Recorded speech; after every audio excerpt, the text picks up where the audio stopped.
All right. Hello, everybody, and welcome back to the Upside Swings of NBA Draft podcast, the podcast, The Highest Ceiling. I'm your host, Brice Hendricks, always with the great Cooper Klein, the wonderful Stone Hansen, and we're going to talk about some more depth guys. Again, we're kind of into this point of the draft where I call this search season, in that we're searching for guys that we actually like. And I'm hoping that every podcast, at least one of us can latch on to someone. We have one person in this group is really enjoyed by one person of the three of us. I'll wait till we get there.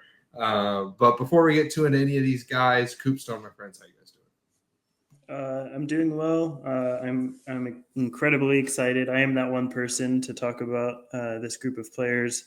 But also, if you're watching or listening, if you have any names that you would like to hear, if we get enough of them, maybe we'll talk about them on the last couple episodes and get to them, because we have still quite a bit of ways to go. But if there's someone that really pops out amongst a number of you, then maybe we'll get to them. But I'm doing well. How are you, Coop? I'm really good. If you guys can guess who Stone is really into in the comments right now and prove it to me beyond a shadow of a doubt, I'll give you a shout out in the next episode. So I actually think it's pretty easy, but I still want to give somebody a shout out. The stakes are high. I don't think so, actually. I think if you looked at this group, the guy that really true. Likes is maybe the least Stone Hansen of like this group. Like just in terms of like if you just closed your eyes and gave like the blanket sell on all these guys, the one that is the least Stone Hansen one is the one he's into. So now I've spoiled that a little bit. Usually I have like some sort of clever-esque nickname, but sometimes names are just so good you don't want to mess with perfection. And Wooga has one of those. I forgot he had his fucking name in his card. You could even add like a U, make it Wooga Poplar or something like that. No, it's too good. You don't want to mess with perfection, man. So, okay, well, we're actually going to make you guys wait to hear on the guy that is now obvious that Stone likes the most. So we're going to start with one, Sion James. Oh, God damn. No, let's start. Sion James. I still have to watch all of Wooga Poplar's made 3-pointers from this year, Stone. So you gotta give me a little bit of time. But Sion James had a really solid combine, measured 6'4.5", with an 8'4" standing reach and a 6'6.5" wingspan.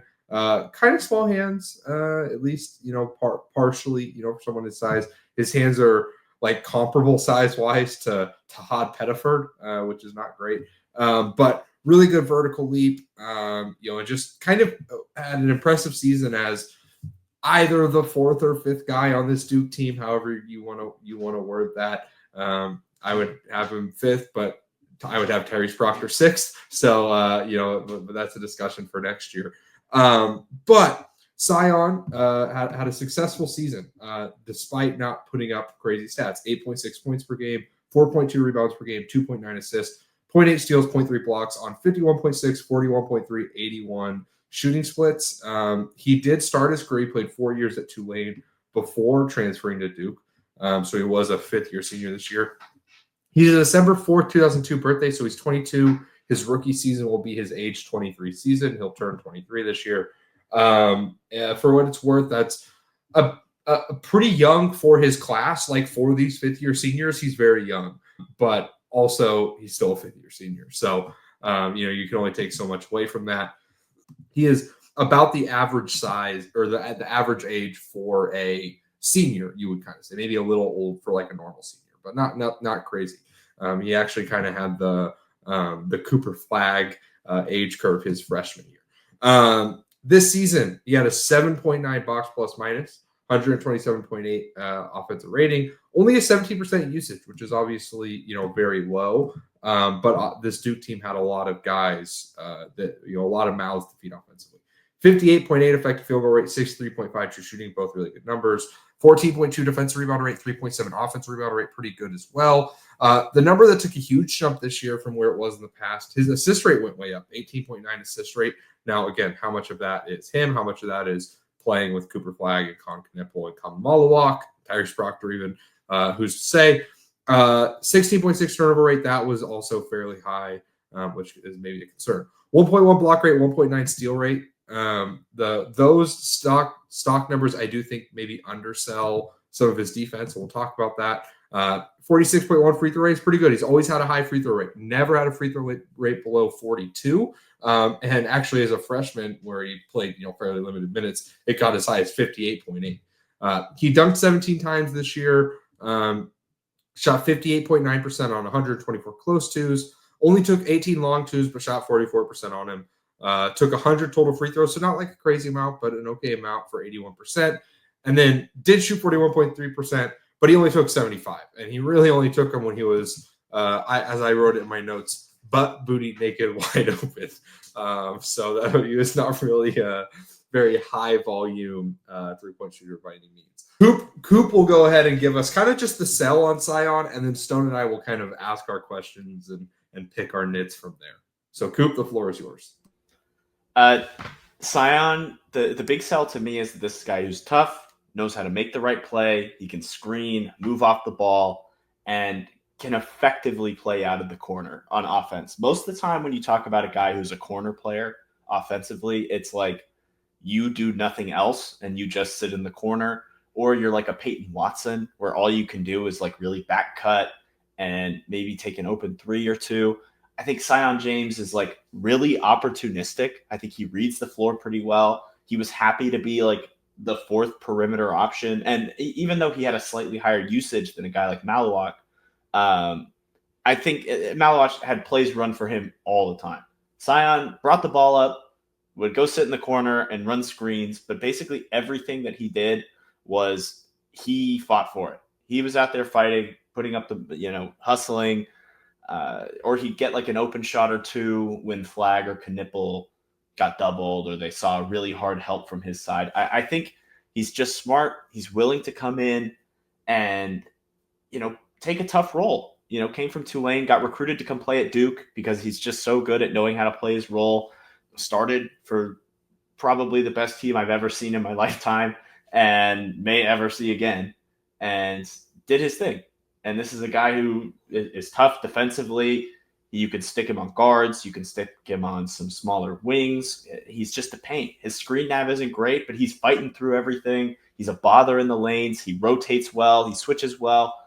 Just does everything that you need other than shoot at a high level. And I think that the off-ball activity makes up for that. None of the stats pop. None of the stats are crazy, but this is a classic guy who goes beyond the box score guy. And that's my sell for Sion James. So where are you guys at? Yeah. So my question for you, sorry, Stone, but my question for you is, what level of defender do you think he is? Is this a lockdown guard defender? Is this like a good but not great 1 through 3 defender? Is this like a high level like off ball defender? What is he specifically on defense to you? I wouldn't say he's like fully locked down, but I think he is just like a guy who's in the right spot. He's not you can't pick on him in a playoff series. I think he meets the margin to where you're not throwing him on the best offensive player, but he can't just get abused by a Jason Tatum in a switch scheme, right? Or in an emergency, I think he can hold up well on anyone from a Jalen Brunson to like a Siakam. I don't think he's going to like lock these guys down, but he can hold his own, use his strength, use his brain. He's got pretty good hand-eye coordination. Not insane stocks rates, but they were higher when he was at Tulane, which is a little bit more of a havoc-wrecking team. And, also it's a worse league, obviously. But I think this is a guy who just knows his own body, knows his own stuff. And I think he hits a lot of the levels you need to hit to be just like above average at a lot of different stuff in an NBA scheme. And he can really execute, which I think is the biggest thing. We talked about this a few episodes ago, however many episodes ago, but like being able to just execute a defensive scheme on the fly and do a changeup and play a different role on the fly is a big deal. And I think Sion can really do that kind of thing. So I wouldn't say that he's like the next Dylan Brooks or like an OG bet who's super switchable or like anything like that. I think he's strong. I think he's decently switchable enough, and he's like pretty laterally mobile and just smart in a way that a lot of guys kind of built like this aren't. I do like Sion, and I think that I agree with a decent amount of what you're saying. I guess a concern of mine is how, sort of a two-part question. How much do you buy the shooting in terms of the level it'll be at? And the track record is sort of a mixed bag. Obviously, he shot really well this year, but it was in a fantastic context where Malawak and Knipple and obviously Flag were getting doubled a lot. Not so much Proctor, but and he was the recipient of a lot of kick out and open passes that were as Brice would like to say, butt booty naked, because they are doubling, and he's wide open on the opposite side of the court. And also, my second part of the question would be like the amount of feel that he has as like more of a connective offensive player. It doesn't seem like there's a lot of connective tissue there for me. Like, he does set screens and such, but he doesn't seem super decisive with the ball. He doesn't seem like someone that's making the extra pass a lot. It seems like it takes a little minute for him to make a decision. And when he does, with the ball in his hands, at least it's not always the right one. So I'm just sort of interested in knowing your thoughts on sort of how he fits in offensively and how much you buy the shooting. So I'll start with the shooting. I don't think he's going to be elite. I think he'll be able to come in and hit enough corner threes where you can't ignore him. And I think the big thing with Sion is that he takes them, right? Like, he doesn't take them all the time, but that also wasn't his job at Duke. There was almost never a situation where it was the right decision for him to be getting like the ball with 5 seconds left on the shot clock and then self-creating a shot, right? He could always throw it to somebody else. It was always better to give it to Khan, better to give it to Flag, better to run another set real quick. And I think he knew that. So it was always better offense unless he was wide open to move the ball. And I think he'll be good enough to hit from the corners. And I don't know how much more he needs to be able to do. Hit a wing corner, a wing three here and there. I think he can do it. Maybe not keep a defense honest, but I think he's such an opportunistic cutter and such a quick. I think his processing is really good when he's able to just read the defense like on a breakdown. Like, when a play breaks down, he just sees exactly where he needs to cut, exactly where he needs to get into to put pressure on a defense. And he's able to like just rely on the fact that teams don't always guard him in the corner and make them pay for that by cutting, by getting into rebounding positioning, by getting into the dunker spot. I think he's just smart enough to know how to do that. And I don't think he's like a traditional connector in a, in like the normal way we talk about guys like this, like Will Richard, who are just super quick processors, like a Con Knipple, where they're just able to really make quick decisions on the fly and just keep the ball popping. But I think he can be this play finishing guard in a way like Nuggets Bruce Brown was, where he's able to just get downhill. You put him next to a bigger creator. He sees space really well. He's got good footwork. He can punish mismatches. And he's just such a decent finisher that you can't ignore him. And he's still able to put pressure on, keep your offense moving, even if he's not going to be the one out there making the reads himself. Right. I think that there's a pretty clear offensive role for him. Even if it's not starter level, I think he's a pretty valuable bench piece to, a third of the teams in the NBA. Just because of how many mega creators there are that want to abuse mismatches and overhelping defense. I think he can really help with that kind of stuff. So he's not a fit for every team, and that's kind of the worry and why I probably wouldn't have him as a first rounder. But he's tough, and he knows how to play. And he knows his own weaknesses and his own body. And I think that that's a pretty good player there. Yeah, for what it's worth, as we transition a little bit to value, I do think there's something here with Sion. Stone, I kind of buy the connective tissue, I think, a little bit more than you. I think he's a pretty good cutter, like 45s and corner cuts. I think we're generally pretty solid. He got quite a few half-court dunks on cuts, especially, the 45 cut has really come into vogue in the NBA. His feel for that is really good.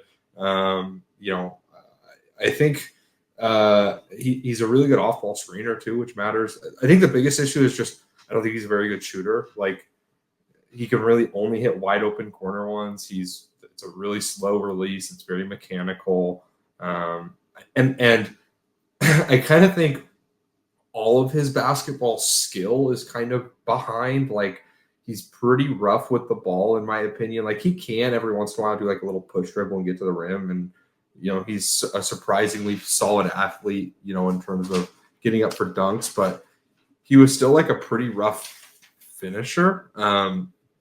He was in the 54th percentile at the rim, 45.6% on half-court layups this year. And he's not quite a good enough athlete to where I think like he's going to just like pop off the ground and dunk on dudes in the NBA or anything. Like he's kind of a load leaper. It's a lot more like he just has really good feel for finding enough space and then getting up in that space, but he's not particularly effective. I think he's a safe bet to me to be a pretty bad offensive player who would be really survivable if, because he can hit corner threes and he can be a good cutter and he can move the ball okay. That would be survivable if he was the type of defender that's just like a pure lockdown guy. But I just don't see that. Like, I think he's a good defensive player. I think his best skill is that he's just always in the right place all the time. Like, he was Cooper Flagg was great at covering up for the mistakes of his teammates. And Common Malawak, to an extent, like, even though I didn't love him as a shot blocker, like, there were times the dudes just wouldn't come into the paint. But Sion James was the most consistent off-ball defender on that team. In terms of, oh man, he is just always in the right place. He is always talking. He is always getting where he needs to go. He's always patching up the holes for his teammates. I just think on the ball, I wish he was a little quicker laterally. I think he can every once in a while get really blown up by a screen. And he doesn't recover crazy well. And he's not just like crazy, gigantically long either. Again, he is, 6'6", barely in shoes, but he only has a 6'6.5" wingspan. I think he kind of can, if he's guarding threes, he can't really guard threes that are like jump shot shooting threes consistently. Like he's going to, just get shot over by those guys somewhat. And he has to be the type of guy who just really gets into dudes' handles, which I think he can do at times. And he makes a lot of just smart guy plays, which I love, but he's just not quite high enough level for me to be worth the fact that I think he's, a safe bet to be a kind of negative offensive player. If he could get to a point where he's a competent shooter, then yeah, this is probably an NBA guy, or at least kind of in the realm of one. And I'd probably give him a two-way. Like he's kind of right around the Max Shulga range for me. Like I'd probably give him a two-way. I'd maybe even draft him to give him a two-way. This is the type of guy who, like I mentioned, there's two types of two-ways. I don't think there's a guy who is like a long-term a bet to be like a crazy valuable NBA player, but he could probably come in and eat some innings for you on a two-way in the regular season as needed. Hey, listen, he's going to know what the plays are, and he can, execute and set a really hard screen and, not get targeted defensively and do that kind of stuff. Like, yeah, like that's perfectly fine. But I think the upside here is pretty damn low. So I can only get so high. Stone? Yeah, I mean, I think there's things to like with Sion. I like the defense. I think he fights really well through screens. He's super strong. I think that comes into play on both sides of the ball. He finishes through contact really well. He can absorb a lot of it. And he takes a lot to the chest as a point of attack guy. He's not elite as a defender or anything. And like you said, he's not – if you're hanging your hat on defense, I'd prefer you to just be a lot bigger, right? That's why it works out for Carter Bryant so much, just because he's massive at the point of attack, and Sion isn't that. But he can be, I think, a pretty solid defender who off ball too sticks with his man. There's I think just a lot to like there defensively, even if he's not like the biggest playmaker or anything. Offensively is sort of where it falls apart for me, where I don't believe in the shot as much as I want to, and I don't believe in the connective stuff as much as I want to, especially for the age that he is. And I do have some questions just as to how much he was elevated by the Duke context, right? Like Knuppel, Malawak, and Flag like commanded so much attention that he, I think, was, and you could say this for any prospect, right? They're in the optimal situation if they're on that Duke roster, but I think for Sion especially, he's elevated by his teammates more than he's elevating them in that circumstance. And I think that I just have some questions as to if we'd be talking about him through this same lens had he not been on Duke. But all that said, like I think value-wise, I come down on him as someone that is firmly draftable for me, which is in the second round. Like I'd be pretty good and content with taking him somewhere in the second this year. I'd give him probably a fully guaranteed contract, and he's not someone I'm clamoring for. Like I like him more than Demeen for what it's worth, and more than like Niederhauser, who we talked about as prospects. But he's not someone that I'm, clamoring to trade up for or anything. But if he's there in the second, then I'd take a swing on him and think that I could get maybe a rotation player out of it. My thing is that Duke, as much as, he benefited from playing on Duke, Duke is a lot closer built to an NBA team. And he showed, like, NBA teams are going to come in, they're going to have a flag. They're going to have a creator for the most part. They're going to have a guy who's going to command a high usage and be a star. And then they're going to have a Knuppel, their second guy, their second fiddle, who can make a bunch of shots, is maybe underused, but like hyper efficient in his role. And a guy like Sion knows how to play with those guys, can fit in well with that roster. And that's why he got recruited to Duke out of Tulane, despite only having like whatever percent usage. He got brought in because he can play with high level players. And I think he knows how to play fourth or fifth fiddle, with these really good players, and how to elevate other guys and benefit off of the gravity that these guys attract. And to me, that makes him a pretty easy second round player.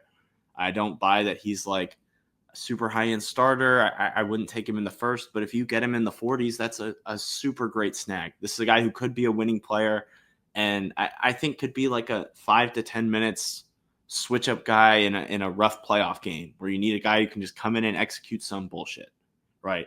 And if you're going to be a bit player like he could be, that's worth a swing in the second round. So I quite like Sion. I have him currently at 27, right below Drake Powell, and right above Stone Sweet Prince, the useless Noah Penda.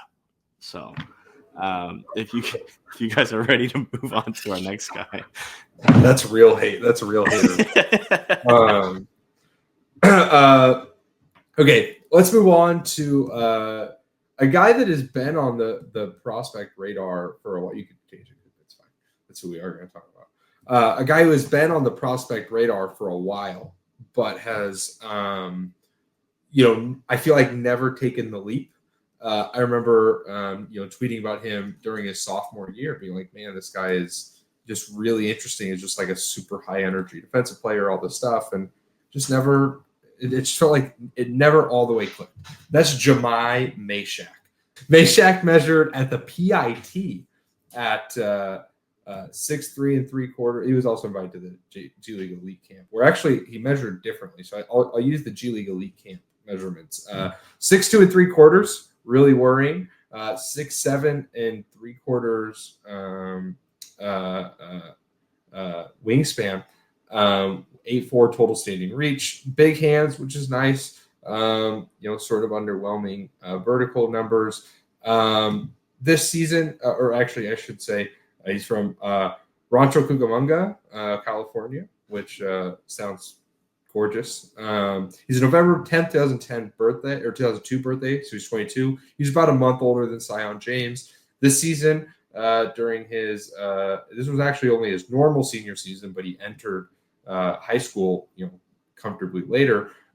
He averaged 6 points, 4.2 rebounds, 1.5 assists, 1.7 steals, 0.5 blocks on 45.4, 35.1, 72.3 shooting splits. For what it's worth, as a senior, 12.2 usage rate, 51.5 effective field goal rate, 56.3 true shooting, 6 offensive rebound rate, 11.4 defensive rebound rate, 9.4 assist rate, 60.6 turnover rate, 2.4 block rate, 3.7 steal rate. Those are the real things that you want to see. And then a 50.9 free throw rate is pretty good. 60.9% on 64 close twos, 35.7% on 42 long twos. And again, really, he only took 57 total threes, but he at least did shoot a good number from the free throw line and a solid one from threes, 72.3% from the free throw line, 35.1% from three. The sell here is super easy. He is a really good defensive player who creates a lot of havoc. He had good steal and block rates. He was on a really, really good defense. This Tennessee team was a really great defensive team, despite the fact that I would say both Zakai Ziegler and Chaz Lanier were borderline negative defensive players. I know that'll sound like blasphemy to some who worship at the altar of Zakai Ziegler, but I'm sorry to tell you, he is not near as good as his defensive reputation might suggest. Mashak, I would say, was probably the best or second best defender on that team, depending on your view of Igor Milicic, which I know the two of you have a very specific view of Igor Milicic. But Mashak, he flies around. He has really good hands. He's just really strong. I mean, he has really good core and lower body strength. He's really good in rotation. He can guard, I would say, most strength-based wings too. Like, he can guard your Lukas and your LeBrons and guys like that, or at least that's the hope, right? And then he can just really hold up strength-wise. But more than anything, he's very similar to Sion in that he's just in the right place all the time. The motor is red hot. He's just flying around, and he's just really, really sound defensively, and he can fit into a defensive scheme as well as anyone. Worth noting, he went to Etiwanda High School, which is a high school that is fairly famous for producing really high-level off-ball defenders, including Kessler Edwards, who, man, I really wish Kessler Edwards would have worked out. But so Mashak, that's the sell. What questions do you guys have for me? Brice, what does he do on offense?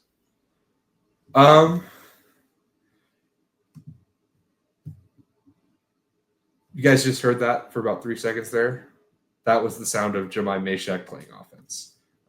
There's not a whole lot of stuff to latch on to. He's fairly tough. He'll get some offensive rebounds. He's a really bad finisher. He's a pretty bad shooter. He can't really dribble or pass. He's kind of a 4 offensively. But of course, he's not even really 6'4". He's 6'3", basically 6'3.5".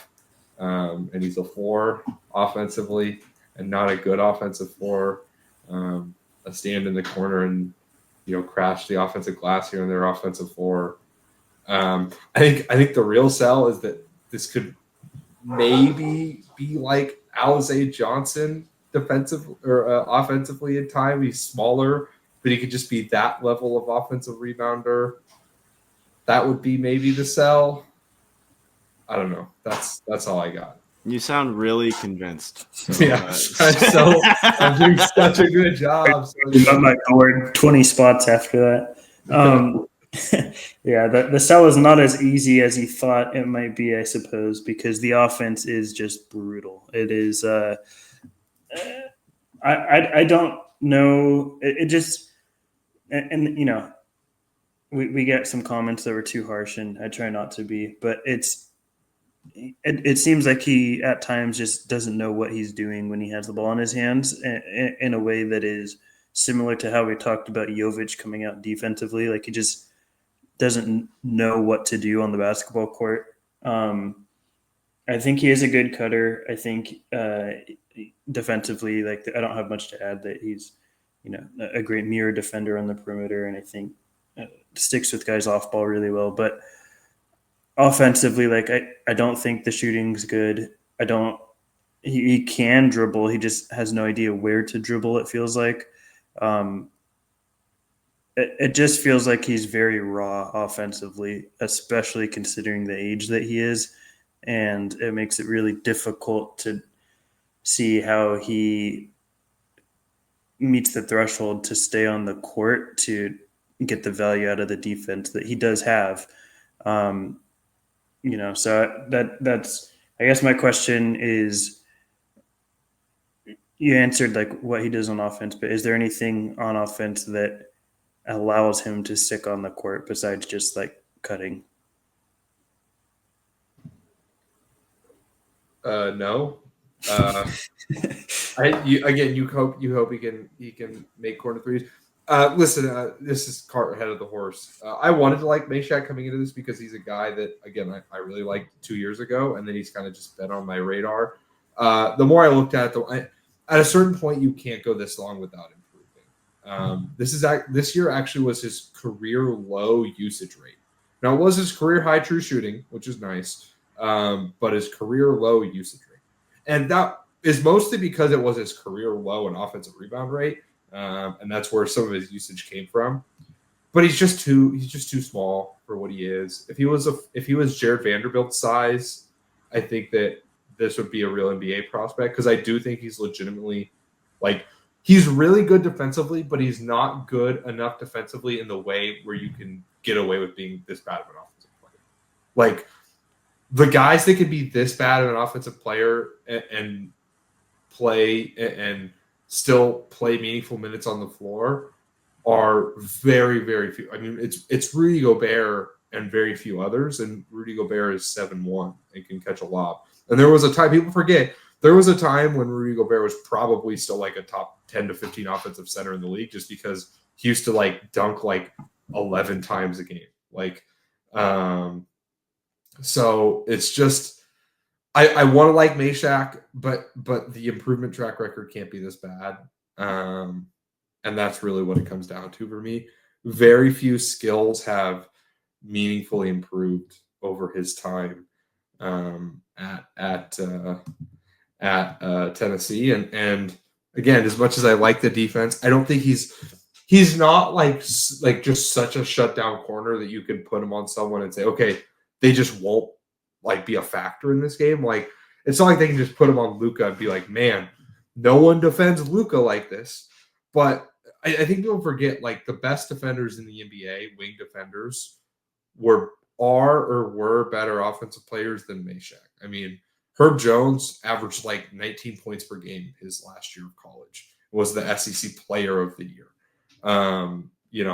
Aaron Nesmith shot like 50% from three on like crazy movement volume. And even though a lot of people, rightfully didn't believe that was real, he's also like now like a 38% NBA shooter who can, also, be a really effective offensive rebounder because he's a crazy good vertical athlete. Mashak is not a good vertical athlete. He has dunked 4 times in his college career, and all of those came in his sophomore year, and 3 of those were in one game against Alcorn State.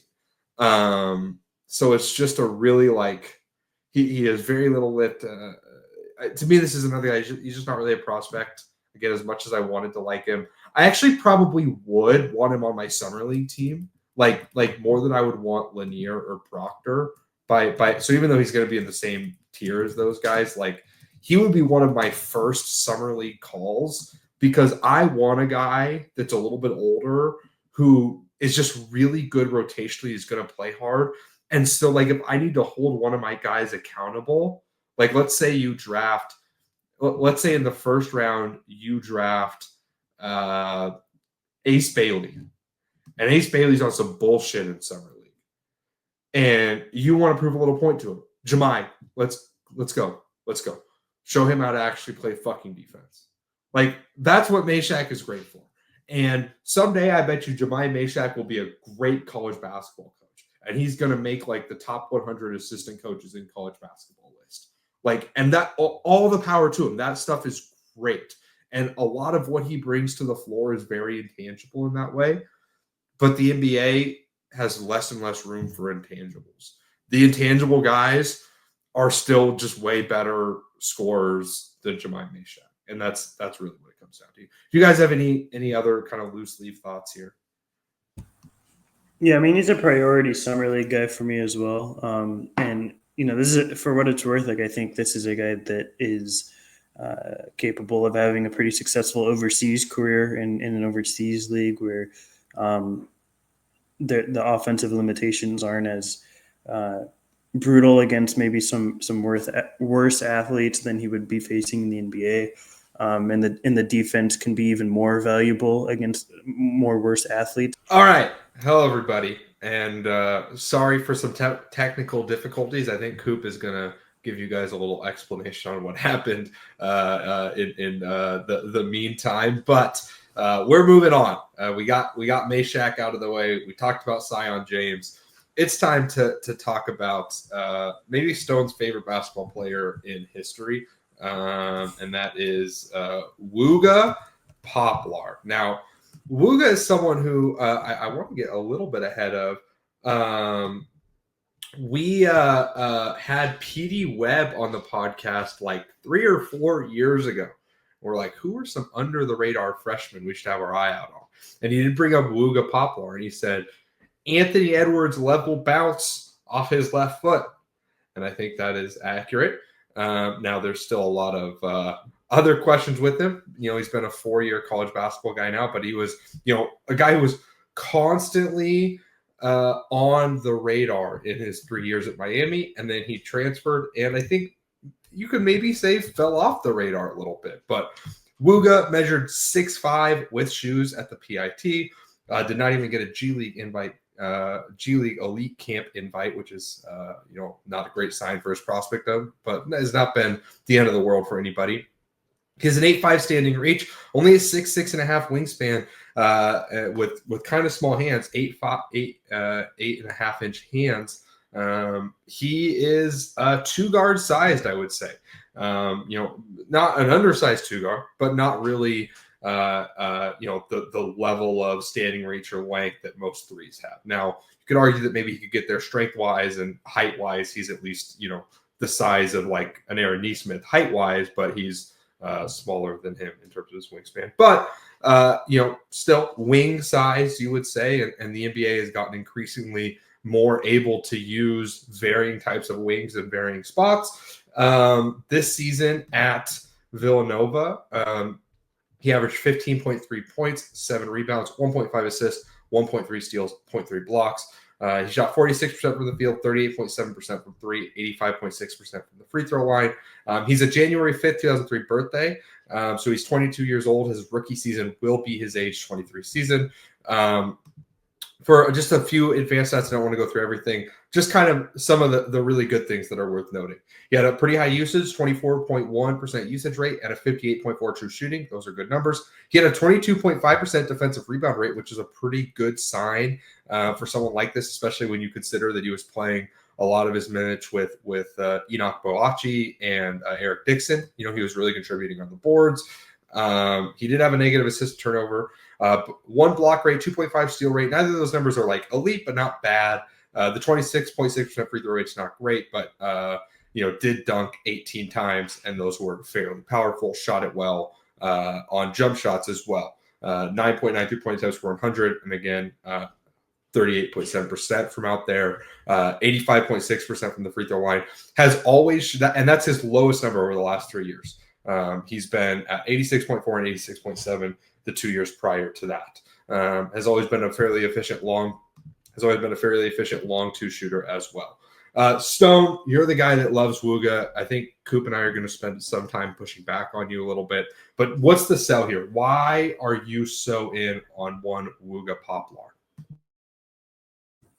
Yeah, I think there's a lot of different angles here to really sort of break down with how Wooga can be successful, and I think that's part of the intrigue for me, at least, is there's a couple ways he can be successful. Is extremely athletic, extremely bouncy, and I think that gives him the playmaking opportunities in a lot of ways on both ends of the court. He gets into passing lanes. He can really get the burst off of one leg to lunge at a pass and steal it and get it out in transition quickly because he's extremely fast. The burst is really good. He doesn't need a screen to get downhill because of that burst. And I think the handle is It's a little loose at times, but it's fairly reactive, and I think that along with the burst allows him to create on his own in a way that is not something you don't find very often. He's versatile as a finisher because of how athletic he is, and he could cover ground quickly. I think the big thing there is the lack of strength. I think both as a driver and finisher, added strength would really be great for him, but I don't really think he has the frame to put a whole lot of muscle on, especially at his age. It becomes increasingly less likely. He's, I think, really reactive and creative as a ball handler, but doesn't because of that, nothing is really pre-planned or anything. So a lot of times he finds himself in difficult situations, and I think simplifying his role down a bit, where at Villanova, a lot of times he was sort of a lead initiator. I think if he's, if that's cut down a bit to where he's more of a secondary guy coming off of the weak side, he has less decisions to make, and he can make better ones in that context. I think that the shooting is really interesting to me. I do believe that he is a versatile shooter because he can really get the transfer of energy from a low dribble up to a shot. He can be a really good catch and shoot guy and then there's some movement equity there. The Villanova used him off of some blobs and slob plays. And I think that those really sort of all exemplify different ways that we contribute. And ideally, I think that the best role to mitigate a lot of the concerns and accentuate a lot of the best assets of his game would be in sort of a secondary ball handler role where he's able to attack off the dribble or, off a rip really hard because he's just a lot more athletic than guys. And then defensively is more of a 2 or a 1 in against guys that are not super strong. If you can get them against guards that are less strength-based creators, then I think that's more optimal for him. So that's sort of my sell and sort of the way I envision Wooga being best utilized in the NBA. If you kind of see this guy as like a hyper athlete, downhill scoring threat, how do you see his like kind of counter game because he doesn't get to the free throw line? Like, I feel like he has to have a deeper bag of counters, a deeper set of tricks than he currently does as a downhill attacker. And I do worry that despite the fact that he's an insane athlete, he just doesn't use that athleticism to draw enough fouls, and he can tend to settle a bit too much for my liking. So what are your thoughts on that? Yeah, I think a lot of it comes down to I don't think it's like a ball handling problem for him. I think it's a lack of strength problem where if he gets all the way deep down into the lane and goes against bigger bigs, he's just not strong enough to take contact and finish through it. I don't think he's necessarily contact avoidant either. Like the motor runs really hot with him. He's willing to throw himself in plays. I don't think it's a matter of that. It just feels like he's trying to find ways that are where he can use more finesse and athleticism versus any sort of contact absorption. And I don't think it's because he's afraid of contact. I think he just knows that it's not the best route for him as a guy who can't absorb contact to get the most efficient play out of it.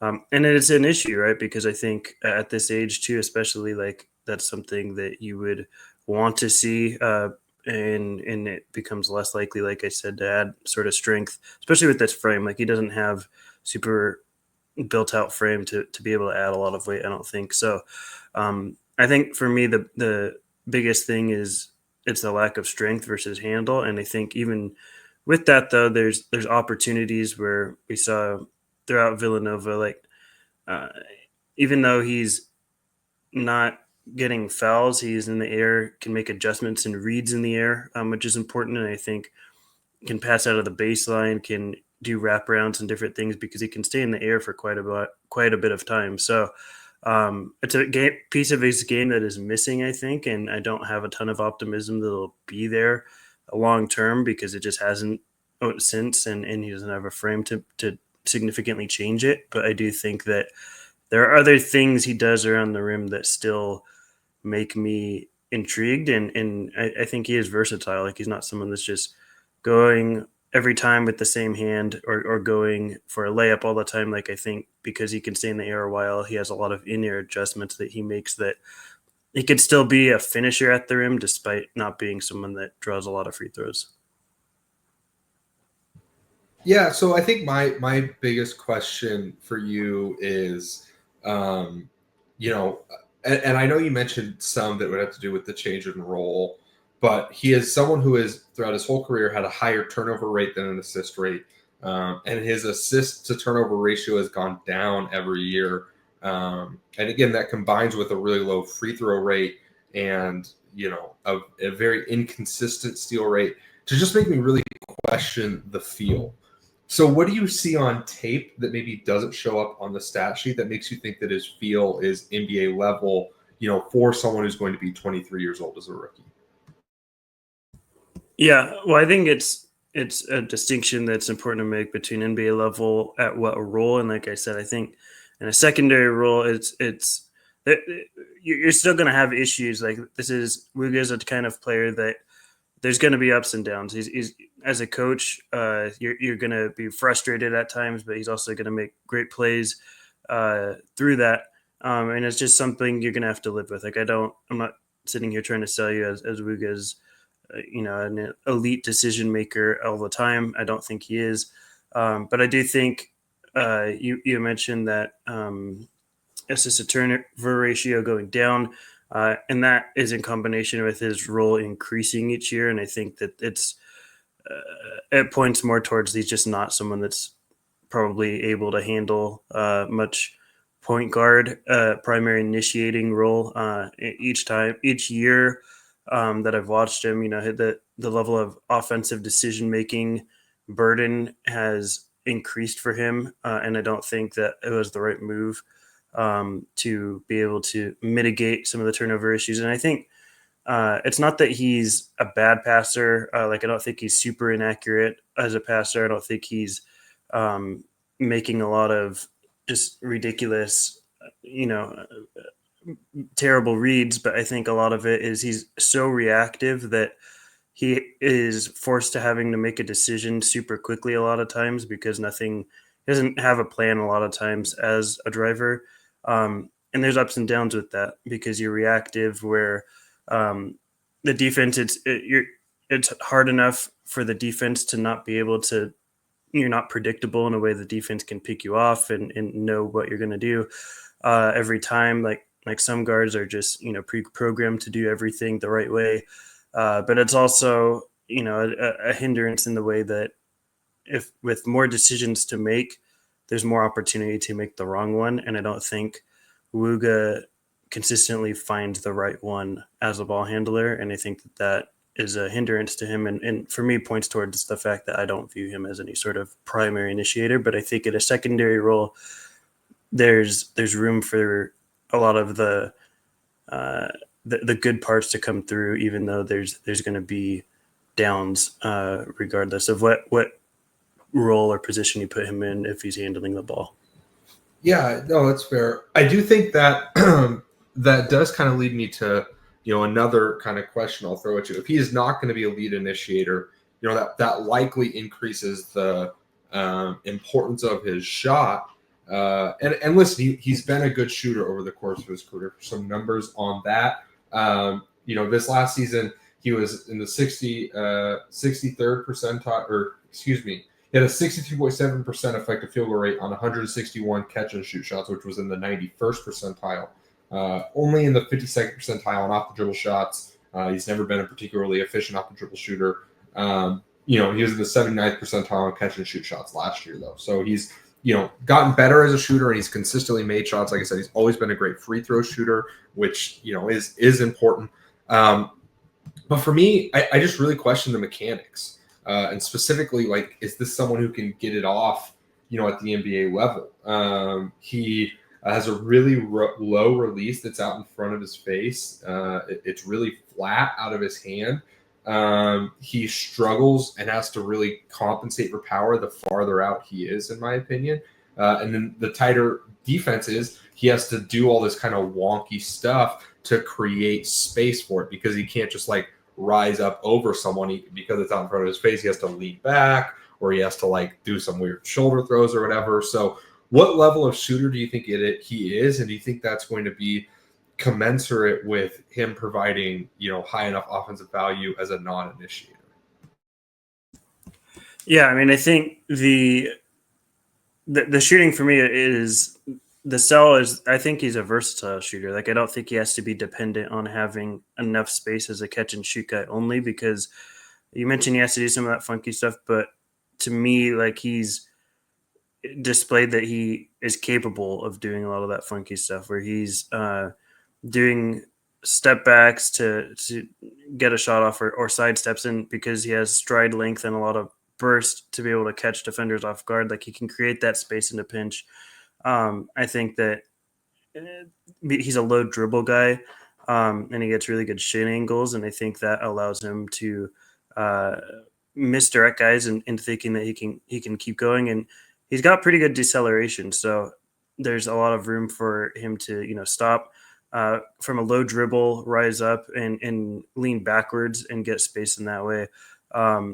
They use him in a lot of catch and shoot ways. So I think the shooting for me, I buy it as being good. Like, I don't think it's going to be elite shooter or anything, but I think he'll be a good shooter, and I think he can be a shooter in a multitude of ways, where he's not reliant on only being this guy that can, he has to create off the dribble shots. Like, I think as a catch and shoot guy, the touch is pretty good, and he runs off of screens less and less over the last couple of years, because a lot of the role has involved him being on the ball more, but there's still flashes of him being able to come off of screens and be a catch and shoot guy. And sometimes they run plays from sideline out of bounds, and he's drifting to the left or the right. Like, I think this is a player that can shoot from various different levels and doesn't have to be reliant upon one specific thing to translate for him to be a good shooter. And I think that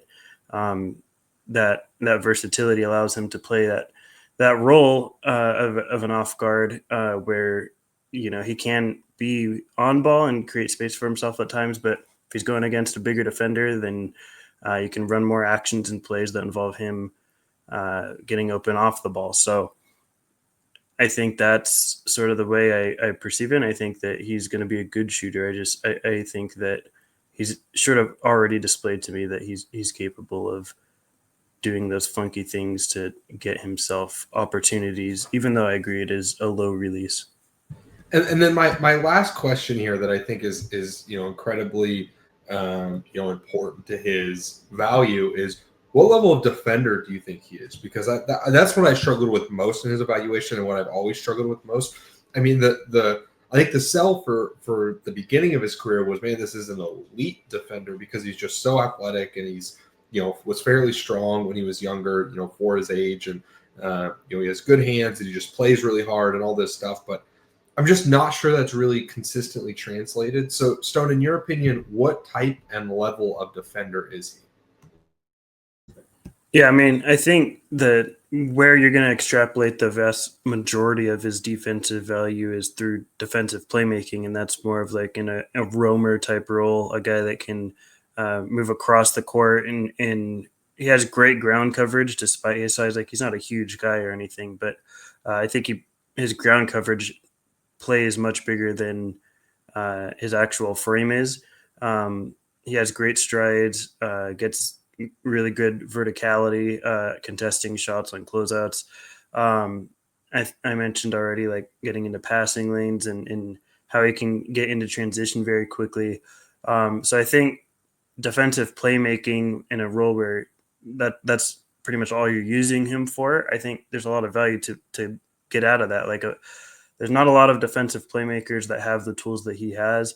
And if you can use him in a way that really highlights them and allows them to, shine through, that I think brings a lot of value. But on the other end of the spectrum, I think the on-ball stuff, I think he's a fine on-ball defender. I just don't think he's strong enough. I think against a lot of strength-based guards, if he's going against, you know, Jalen Brunson's and you know, guys that are even smaller that are just strong, I just don't think Wooga has that in him. I don't think he's strong enough to keep guys out of places that they want to go, despite being a good enough containment defender to, you know, stay in front of guys. I just don't think it matters that much when he's going up against stronger guys. But I also view him as someone that is more of maybe in secondary units, can maybe be a starter at some points in his career. But I think that, you know, there's less of those kind of players when you're going against a lot of bench guys that are really relying on strength time and time again to get to where they want as guards. So I don't think he's a bad defender, even on ball. I just don't think he's strong enough. But I do think away from the ball and being this roamer type, there's a lot of value to get out of him. I guess that kind of brings us to value, if you guys are ready to go from there. I've actually got lower on Wooga the second time around talking about him. I just don't think anything he does is like really special, right? I don't like, he has all these tools, he has all this stuff, but he's so limited in what he can actually do on the floor that I just don't see a way that he's like, for a guy who's a 6'5" mega athlete, I don't see a path to starting level value. And before I kind of saw it as like, oh, he's a swing it like a fine bench guy, and that's cool. But this really just, to me, feels like a guy who's going to go to the G League, average 20 points a game in like super hyper transition play where there's not super scheme defenses, and he's just not really going to get a shot in the NBA unless he can like kind of change into like a Daniel House type player, right? Where he can just hit spot up threes, try hard, and just hit all the athletic margins. But I don't know how much space there is for a guy like that in the league these days, right? How much space is there for a project like that to just become a role player, right? Like there aren't Dorian Finney-Smith 6-year projects anymore. You know, a guy like Derek Jones, if he was drafted these days, would have been out of the league and in Europe 2 years ago, you know, if he was drafted in 2020. You know, these kinds of guys who just stick in the league because they're athletic just don't really exist anymore. And I feel like that's kind of Wooga to a T, even if there is some value there. So I originally had him, you know, I guess I actually wasn't that high on him. I actually can't find him on my board. Okay, I found him, actually. End of my second round, I'd probably have him like a tier below and above like Kobe Brea and Will Riley, but just not somebody who I would be targeting with any kind of, you know, higher second round pick of any kind. Yeah, you know, I think Wooga is really interesting, and you know, the more I've heard Stone talk about him, the more I've kind of vacillated on you know where I want to put him, because I do think that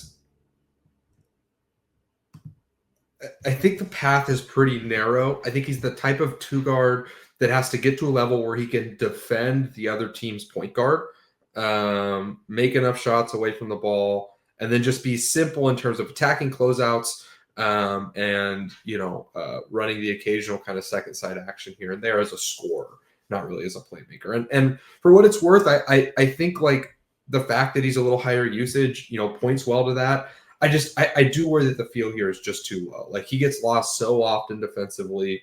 The assist to turnover rate is a real worry for me, even for guys who end up being like, you know, lower level, you know, usage guys in the league. Like if they're going to spend as long in college as Wooga did, you know, they tend to, you know, improve their assist to turnover ratio to some degree, right? Or tend to show at least a little bit more there. And that's a worry for me. Not everyone. I mean, Coop mentioned Dorian Finney-Smith. Dorian Finney-Smith basically sat at like a 1 career assist to turnover ratio, right? But Dorian Finney-Smith is also 6'8". And so, you know, I I think there's production here that is worthwhile. I do think the athleticism is legitimate. I mean, he is an incredible vertical athlete off 1 foot. Not particularly good athlete off 2, so he's kind of more of a, and he doesn't really have a ton of 2 foot counters as a finisher either. I think that's his biggest issue as a finisher, is that he's kind of all, hey, you got to go 1 speed and just try and, finish as powerfully off 1 foot as possible. And that's type of finishing that does have diminishing returns in the league. It's kind of the opposite of like Neek Clifford, where Neek is like a pretty powerful 1 foot athlete, but he has a really good bag as a 2 foot finisher that I think lets me really buy him as a finisher translating to the NBA in a way I just don't with Wooga. I think that's part of why Wooga struggles to draw fouls, right? He's pretty skinny too. Stone mentioned it. I think this is probably a 2-way guy for me. Probably a draftable one. In this class, all my 2-way guys might end up draftable. I probably prefer him slightly to like Ryan Kalkbrenner or something. But like, this is pretty marginal. I think this is the type of guy that is on a 2-way because I think he has potential in the future, not to just like eat some minutes on that 2-way in the regular season. Like I do think there's a path here for Wooga to be a valuable NBA player. It's easy to squint and see playoff guy where, hey, this guy, he can guard the other team's point guard, even if, he's not going to like lock him down or anything. He can do a pretty good job.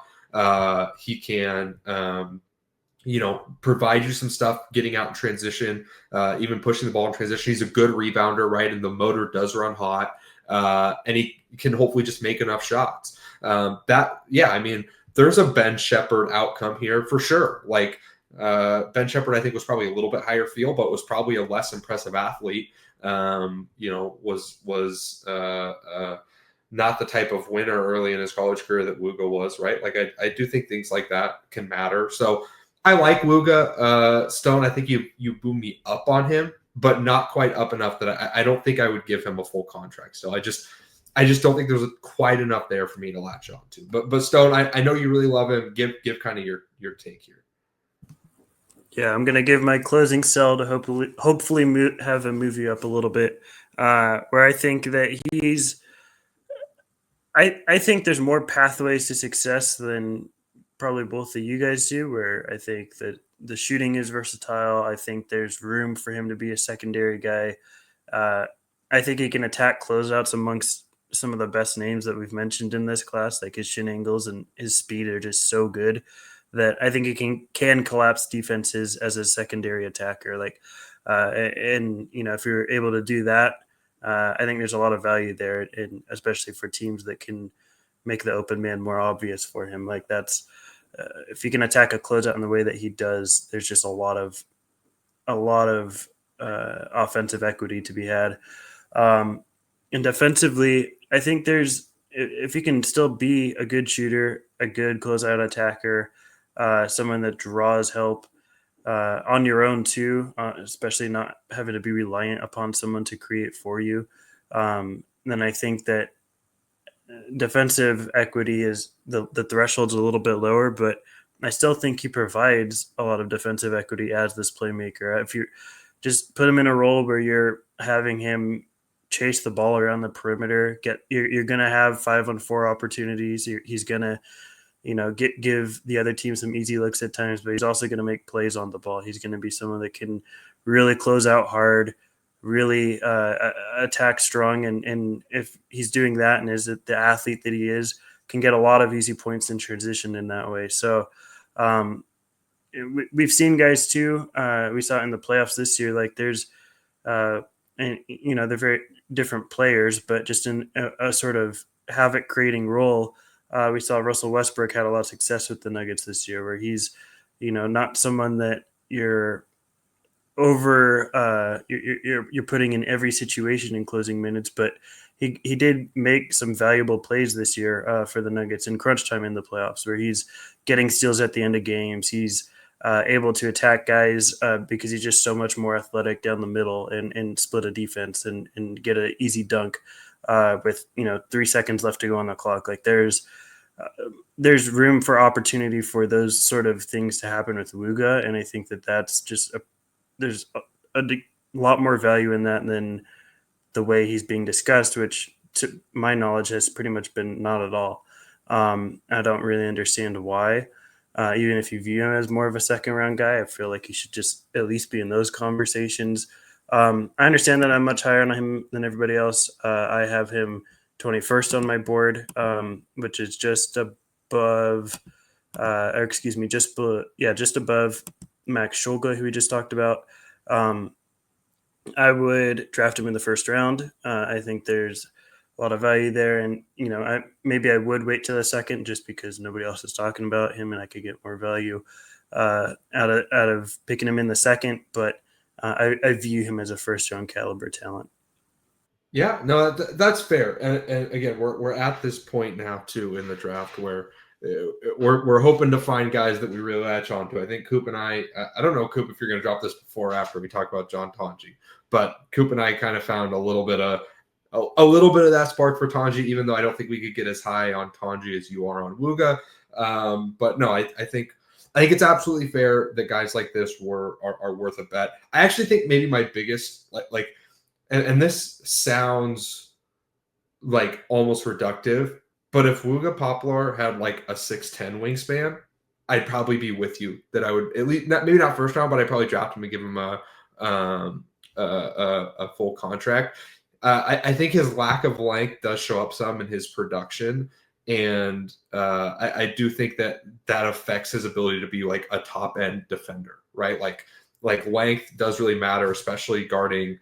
Guards have increasingly become high volume pull up scorers, right? So like even this was talked about a little bit like during the Knicks Pacers series, like Jalen Brunson, struggles way more with Aaron Nesmith than he does Andrew Nembhard, even though Nembhard is in certain aspects of the game a better defender. But because what Brunson wants to do is create jump shots off the dribble, Nesmith can contest those better, right? And make those harder shots to get off. And so I do think that is something that lowers me just a little bit on Wooga. But let's move on to someone who I share a namesake with, Brice Williams from Nebraska. Now, Williams is one of the foremost I wish he wasn't ancient guys in this class. He's a July 5th, 2001 birthday. He's 23. He'll turn 24 right after the draft. His rookie season will be his age 24 season. He is John Tonji old. He is almost Chris Duarte old. But he did have a great season at Nebraska. This season, he averaged 20.4 points, 4.1 rebounds, 2.9 assists, 1.1 steals, and 0.3 blocks on 47.2, 36.9, 88.8 shooting splits. At the combine, he measured 6'5" and a quarter without shoes, so like a real 6'6", 8'7" standing reach, 6'10" and 3/4 wingspan. With how skinny he is, I would say he's probably more two-guard size, but he could kind of play the 2-3, I would say, in the NBA, and maybe even some versatility to play the 4 based on his skill set, which we'll talk about in a minute. Again, he's had a successful career. He had a 6.9 BPM this year, 115 offensive rating, 27.6 usage, 54.1 effective field goal rate, 60.9 true shooting, only a 1.9 offensive rebound rate, and an 11.4 defensive rebound rate. The athletic numbers are really disappointing overall. Only a 1 block rate, 1.8 steal rate, 44.2 free throw rate is good. He dunked 12 times, which is good. And he shot 68% at the rim, or on close twos at least, which is good. But, overall, I would say somewhat disappointing athlete. 18.1 assist rate to 14.6 turnover rate with a 1.2 assist to turnover is solid. Quite, maybe a little more turnovers than you'd like, but we'll kind of discuss his role in a little bit.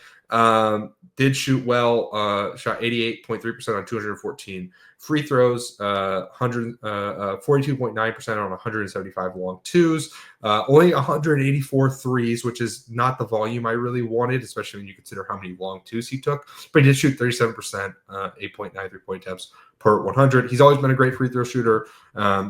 He's always been an efficient shooter, especially in spot up situations, which is important, right? So even though he takes a lot of off the dribble shots, he was in the 56th percentile this year on 131 catch and shoot shots, 51.5% effective field goal rate, but he was in the 89th percentile on 155 off the dribble shots, 52.3% effective field goal rate. The year before, as a junior, only took 97 catch and shoot shots, but was in the 84th percentile, the 64th percentile on off the dribble shots. I think the sell here, because I think am I the one giving the sell on Williams? I believe. I think the sell here for me is this is kind of a legitimate secondary creating wing who has the chops to be a real kind of secondary scorer. Probably in bench units, but really in any unit he's on the floor with, right? And he can contribute defensively. I think the off the dribble jumper is real. Like, he has a really high release. It's really comfortable, and his touch on it is great. He has a real feel for, shooting it from weird angles off different types of footworks and dribble combinations. And he uses it pretty well to create looks for others. I'll be honest, this Nebraska team was not very good. They did not have a ton of talent around him.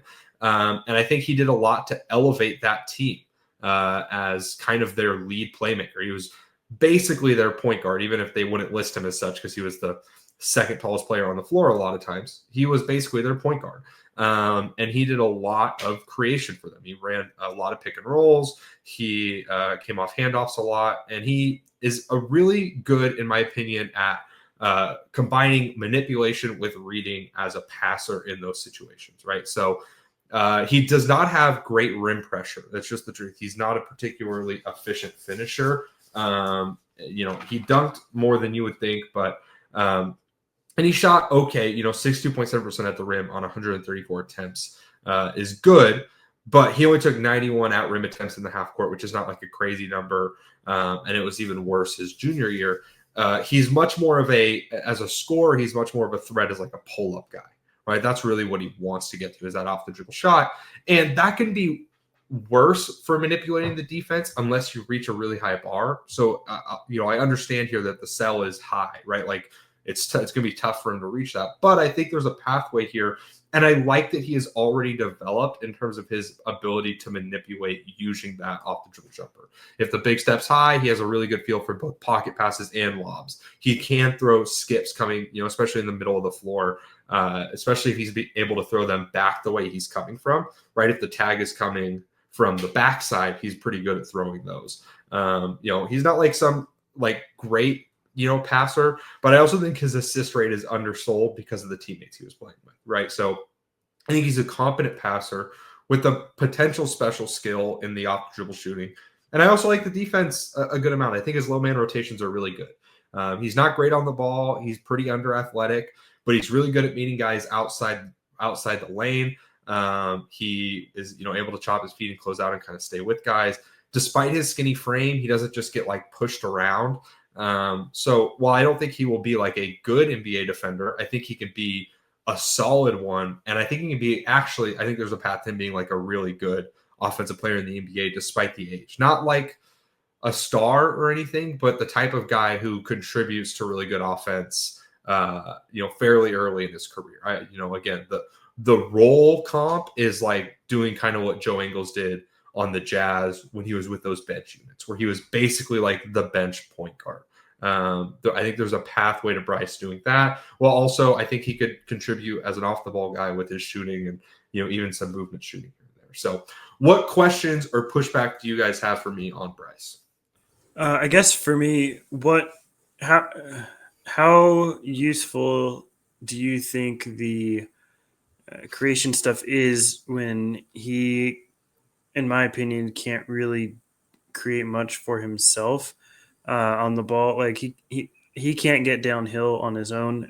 The athleticism is just not good enough to me to be someone that can create advantages. So how do you see him being an advantage exploiter if he is not an advantage creator?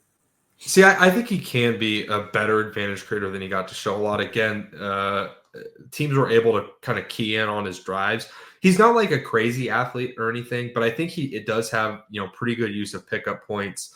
I think in the better space of the NBA, he'll be able to get cleaner looks off in the mid range where that big is going to have to step up. It can't be someone stepping in on his, from the wing. Like, so many of his pull-up attempts were contested by the guy that was on the wing on a loaded side, just lifted too early or was just in the wrong spot or just couldn't shoot. So that guy got to come all the way over and bother Williams' jumper.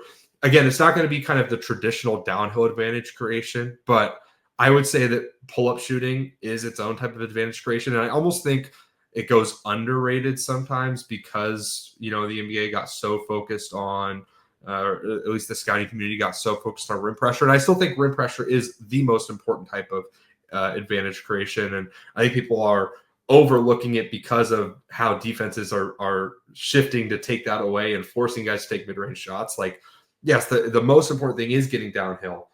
And I think that makes Williams an imperfect creator. But as a secondary creator, especially, or as a lead creator on bench units, I think there's a path for him to do just enough, right? Like dollar store Brandon Ingram. Like Brandon Ingram's not great at getting to the rim, but he kind of can sometimes. Like if you're going to make it easy for him, like he'll get to the rim and finish. And every once in a while he'll kind of surprise you with like a use of a pickup or a euro here and there. But that's not really his goal. But I also think Williams is he's a pretty good pick and roll player in terms of being able to play with the pace needed. Not that there's not worries there, specifically his frame. Smaller guys can really bother his handle at times, and that's something that's either going to have to get better or it could just be a limiter on the type of player he can be. But I do think, in terms of playing with pace, being able to use that jumper to manipulate and also just hit it. Like at a certain point, there are teams where it's efficient enough offense if you can shoot 47% on pull-up mid-range shots. If you can do that, then that's pretty efficient offense. And, is it the best thing in the world? No, but if you can get hot and frustrate teams enough that they're going to step up and then you can dump it down to bigs or throw it to shooters in the corner, all of a sudden that's a path towards solid offense on bench units. Again, this is not the highest sell in the world, but that I think is the sell in terms of his advantage creation. So I think the big question about the advantage creation then is, with the margins being so small athletically, do you think that he can consistently do the things you're describing? He gives me a lot of Johnny Davis flashbacks. Obviously, they're very different, and the playmaking is better for a guy like Brice Williams. But just like the tough shot making on small margins against subpar athletes and not very much rotation and defensive help is really worrying. So what are your thoughts there? And how do you see him overcoming that potentially in the NBA? Yeah, I mean, this is the biggest concern, right? It's just that the athleticism is going to overwhelm him. I think it's worth noting that he was, at least, competent against, good teams this year. It's not like he fell way off in terms of his efficiency against, however you want it, top 50, top 75, whatever. Like he didn't fall way off his lines by any means, which is, I think, a good sign. I think he is someone who can use, athletic and stronger guys over eagerness against them sometimes. Like I think he is clever enough with the ball to, kind of sneakily really mess with some guys that are, over eager. For what it's worth, against higher level teams, his usage and efficiency went up. And his free throw rate actually went up too. So, I don't think that the worry for me with Brice Williams is that he will Brice Williamsify the game as like a backup guard type, like similar like TJ McConnell plays a very specific style, in that if you have him on your team, you have to have a bench unit that can push the pace and play fast and get into early drag screens and early delay stuff, because he can't provide you space away from the ball. And also, like, he's just not going to be effective if you're going to play a slow down, run, middle pick and roll with a defense set scheme. Like, he McConnellizes the game. I think Brice will Briceify the game in that, hey, this is someone who you kind of have to run, specific zoom actions for, or you have to, tilt aside and have him be the playmaker out of that. Maybe I think he could be really effective at some empty side stuff, or maybe you're going to run. He's the type of guy that could run like a lot of Spain stuff where the read flattens a little bit. And he can use his ability to manipulate with his eyes, more, whatever. Like, this is not a guy that can like be the point guard for a team that wants to play fast. He has to be, again, if he's going to lead a bench unit or even be the second guy on a bench unit, he's got to be with a team that's going to allow him to kind of play at his pace. But I think in doing that, he overcomes some of the athletic concerns because he can force guys to play at that pace. and he can slow things down and kind of take certain types of defenders out of games with his decision making. And again, that pull up shooting, like the real bet here is that fairly consistently, for whatever reason, in the NBA, the best sixth men are off the dribble jump shooters. Peyton Pritchard, Lou Williams, Jamal Crawford, Eric Gordon. Are those the most valuable six men? I would say no. The most valuable six men are the ones that you actually want to close with. And those guys aren't really, other than Eric Gordon, not really guys that you're like dying to close games with. But I think that's who Brice Williams could be in an ideal world. Like, hey, this is a guy who just, man, he really just finds a way as a playmaker in pick and roll, with his size. If you guard him with a point guard, like he'll just, get too many easy jump shots. And if you guard him with someone his size, they're not going to be able to get through a screen well enough, and you're going to have to mix up your screen coverage. That's the set. I think it's a really narrow path for him because I don't think he's a good enough defender to be like a connective player, really. Like, I think he could do it. Like, I think he's a good off the catch shooter. I think he's a really good off ball mover, in and out of, schemed actions. But if he's not someone who's going to have the ball and have a high decision-making load, I don't think the defense is good enough. I think the defense is pretty good for someone who is going to have the ball and has a high, decision-making load, in that you could put better defenders around him on whatever unit he's in. And I think there's like a really narrow path to him being like the type of six-man who could close games or something. It's small, especially for someone this age, but like it's not out of the realm of possibility for me because the off-ball shooting is good enough. But I really think the type of player this is a bench, guard who could just really kind of change the game because his play style is pretty unique. And I think that some of his stats were muted by playing on a bad team these last 2 years. And I think in the NBA, the value of what he does goes up a little bit because you're not playing with 2 or 3 non-shooters in the NBA. And you're not playing, with a defense that can key completely in on you all the time. So again, I'm not like crazy high on him, but that's my sell. Do you guys want to, Stone Coop, you want to walk us through maybe where you have him, some of your the give and take here with Brice Williams?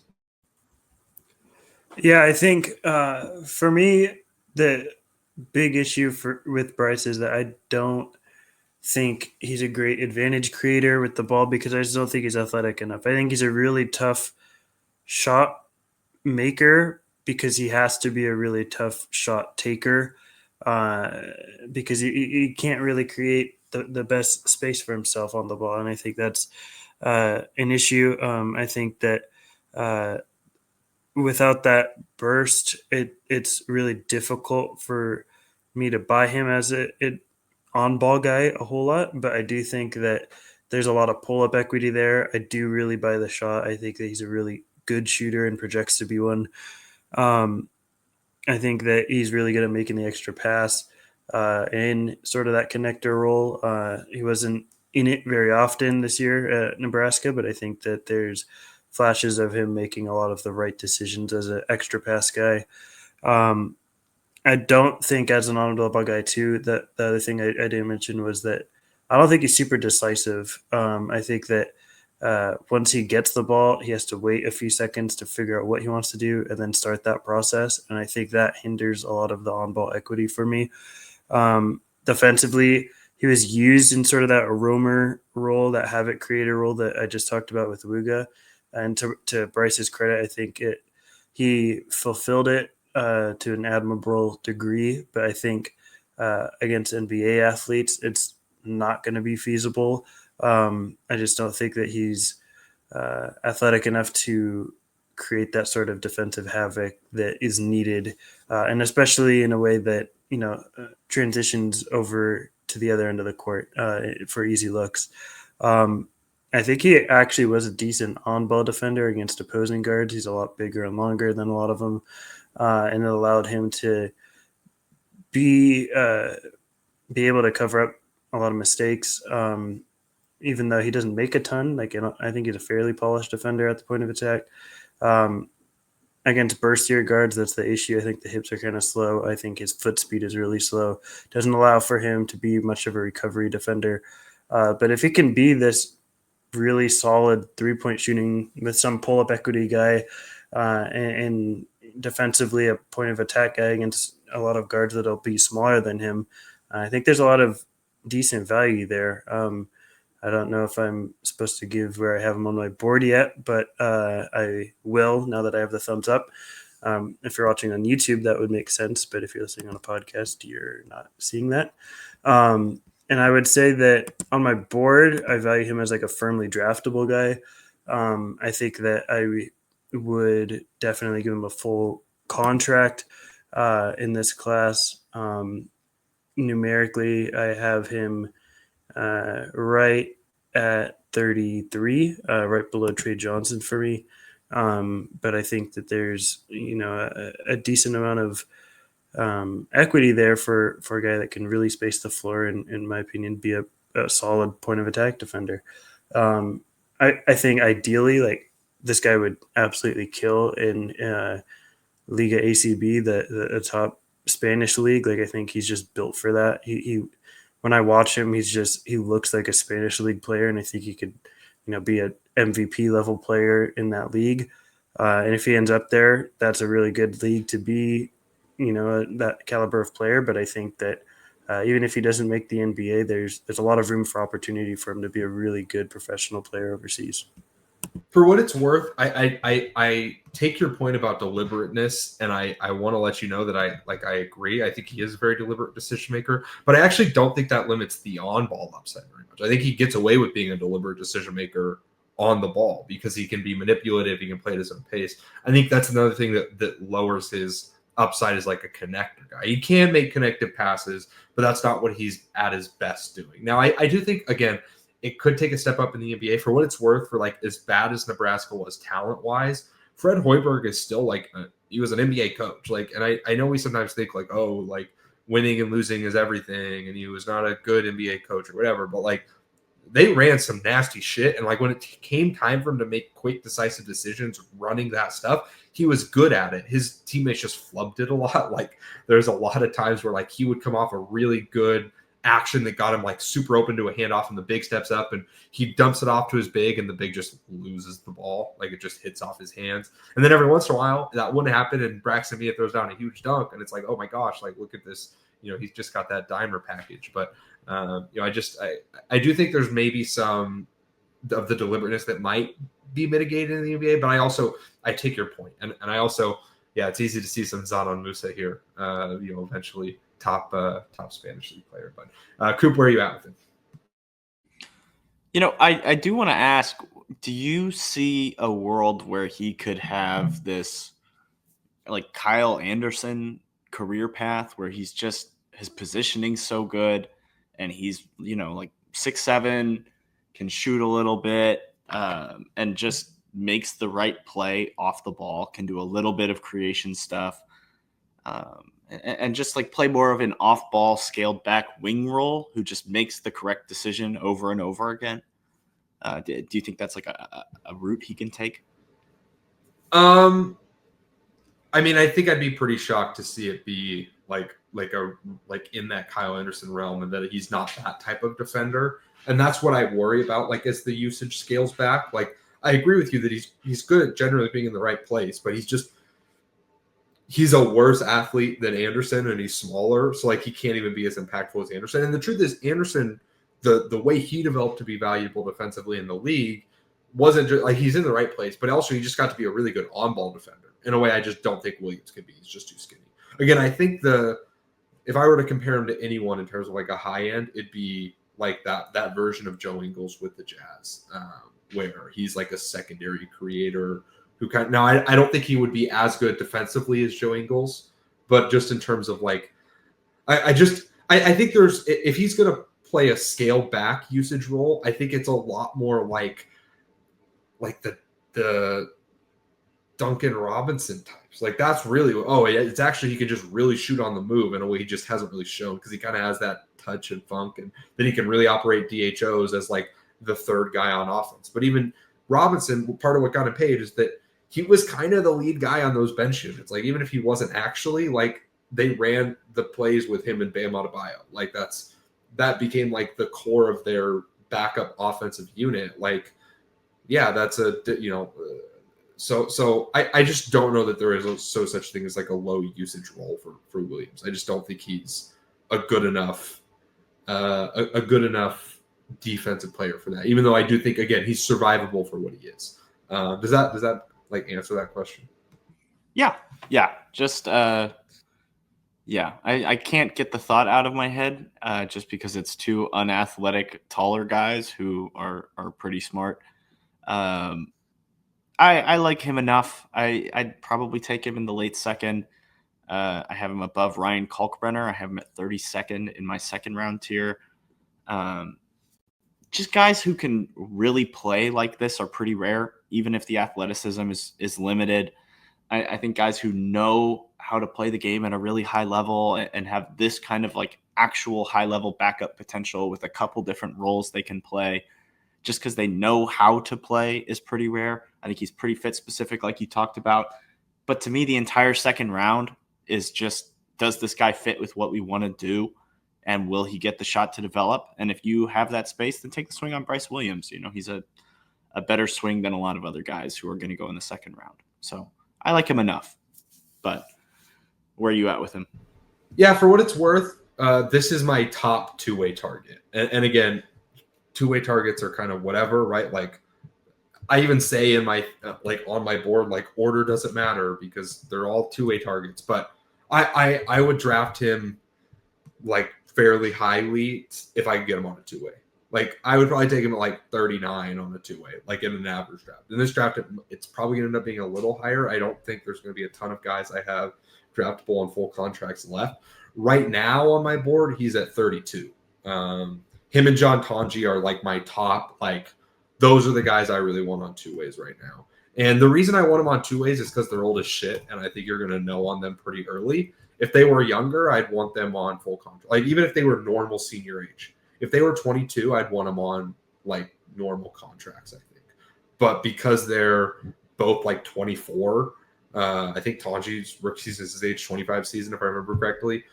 I'll get them on a two-way, and I think I'll know early. Listen, they're going to come in, and either they're going to do it or they're not. And I'm not going to waste 3 years of a contract, even a minimum, on figuring out what they're going to be.